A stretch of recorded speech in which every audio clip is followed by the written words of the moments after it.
chicken. Filforon naman tayo ngayon. Yan ang ating recipe for today.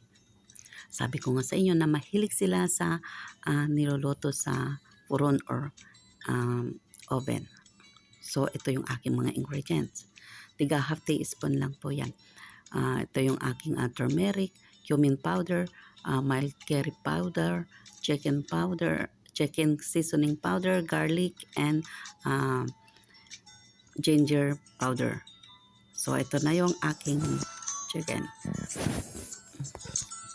Yan. Tapos yung ating mga ingredients is paghalo-haloin natin. Mix well natin. Para magpantay-pantay na may sumiksik sa ating manok.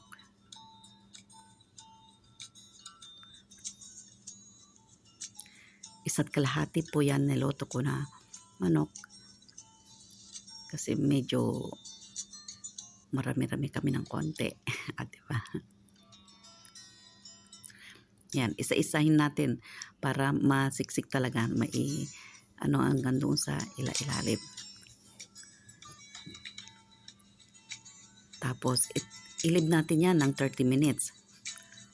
Tapos ito yung aking olive oil. Lalagyan din natin para naman medyo masarap.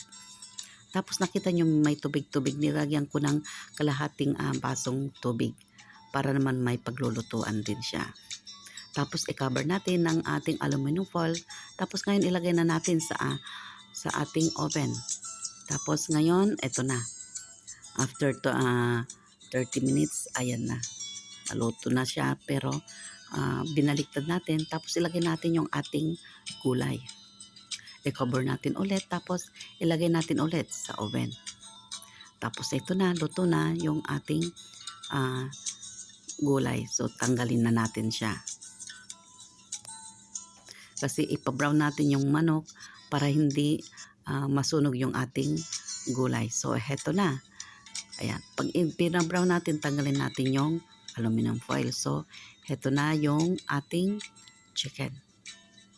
Ayan. Pare-parehas din. Cook in oven, bake in oven, filforon. Ayan. Pare-parehas. Kasi sabi ko nga sa inyo na mahilig sila sa filforon or in oven.